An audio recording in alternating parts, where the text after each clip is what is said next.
지금 유튜브 수정하고 있습니다. 굉장히 바빠 보이는데요? 예, 아주 후달립니다. 잠깐 좀 방해해도 될까요? 네.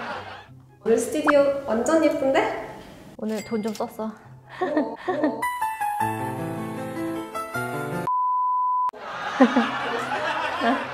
우리 오늘 시원하게 솔직한 얘기 좀 해볼까? 진실의 방으로. 네. 사실 내 유튜브가 좀 그렇게 딱딱한가? 약간 무거운 경향이 있지? 아무래도 정보가 좀 유익한 정보다 보니까. 그거 내가 왜 그런 줄 알아? 왜? 너무 가벼워 보이면 신뢰성이 좀 떨어지잖아. 막 그 의사들이 이렇게 너무 가볍게 얘기하지 않는 이유들이 있거든? 그거를 막 재수없다, 권위적이다 이렇게 얘기할 수도 있겠지만 사실 조금 딱딱하고 좀 무겁게 얘기하는 게 사실 그게 오히려 신뢰감을 주기 때문에 굉장히 유튜브 내에서 시시콜콜한 얘기 최대한 안 하고 웃기지 않으려고 하고 그걸 되게 노력했는데 요새 조금 마인드가 좀 바뀌고 있어. 좀 너무 재미없으면 또 너무 공부하는 것 같고 강의 듣는 것 같다고 하더라고. 좀 가깝고 좀 솔직한 얘기를 많이 해주는 것도 좋은 것 같아. 그래서 오늘 돈 좀 썼어. 일단 가볍게 얘기하고 싶은 게 있었는데 얘기를 좀 해도 괜찮겠지? 내가 얘기를 하고 싶었던 거는 레이저를 권유를 하면 나쁜 의사, 뭐 약을 권유를 하면 좋은 의사 이런 선입견이 좀 있잖아. 그래서 이거에 대해 좀 얘기를 하고 싶었어. 그러니까 너도 공부를 많이 해서 알겠지만 진짜로 의학의 양이 되게 방대하거든? 그 방대한 이유가 뭔 것 같아? 굉장히 치료 방법들이 많나? 그치, 많지. 그러니까 우리 인체는 진짜 신비롭다는 말이 맞는 게 어떤 한 질환에 대해서 그 치료 방법이 몇 페이지를 넘어가는 경우가 많을 정도로 치료 방법이 굉장히 다양해.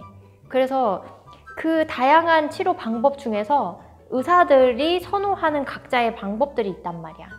근데 만약에 A라는 의사가 있고 B라는 의사가 있고 C라는 의사가 있어.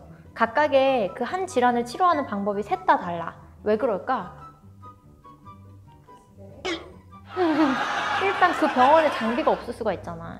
그러니까 자기가 선호하는 치료 방법이 다른 이유는 옛날에 자기의 경험이나 아니면 자기가 뭐 특별히 뭐 선호하는 경향이 있을 수도 있고 자기 병원에 어떤 장비가 있는지에 따라 달라질 수도 있고. 그러니까 경험은 예를 들면은 내가 어떤 약을 처방을 자주 했어. 근데 그 약이 환자한테 부작용이 생긴 경우가 굉장히 많았어. 나의 경험에, 옛날 경험에. 그럼 그 약을 처방할까, 나는?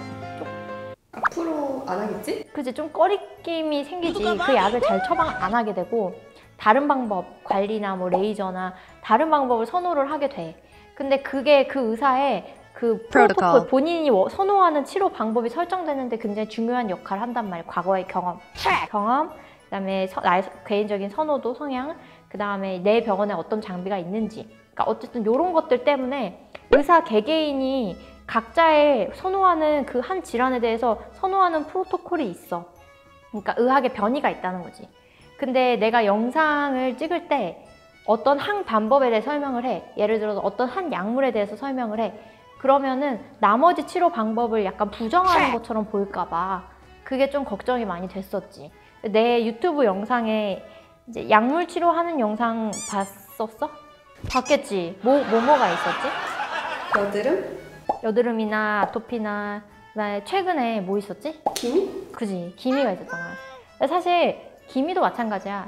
그러니까 정말로 난치성일 때 약물 처방하는 경우가 많고 대부분은 레이저를 많이 선호를 하지, 처음에는.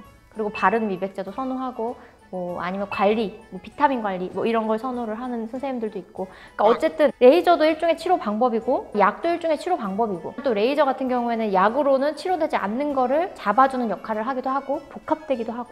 나 같은 경우에도 뭐 혈관 늘어나면 레이저 하고 흉터에 레이저 하고 그래서 레이저를 먼저 선호하는 때도 많아. 근데 이제 어쨌거나 내가 약에 대해서 설명을 할 때 그런 영상을 찍을 때 나머지 레이저를 부정하고 사람들이 레이저를 권유하는 선생님은 나쁜 의사 이렇게 생각을 하게 될까 봐 그런 영상을 하나씩 찍을 때마다 뭔가 좀 우려가 많이 됐지.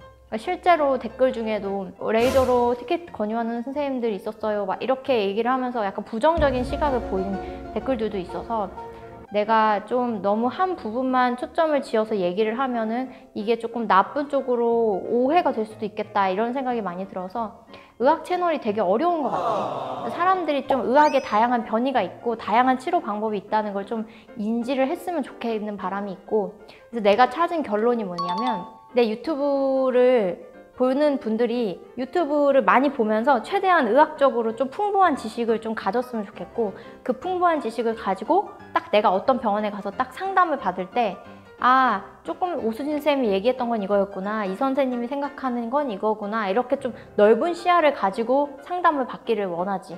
그래야지 조금 더 똑똑하게 진료를 볼 수가 있을 테니까. 그게 지금 일단 내 목표야. 언니 같은 의사가 있어서 완전 다행인데, 우리 같은 사람들은? 그래서 일단 열심히 보고 공부를 좀 해. 오케이. 오케이.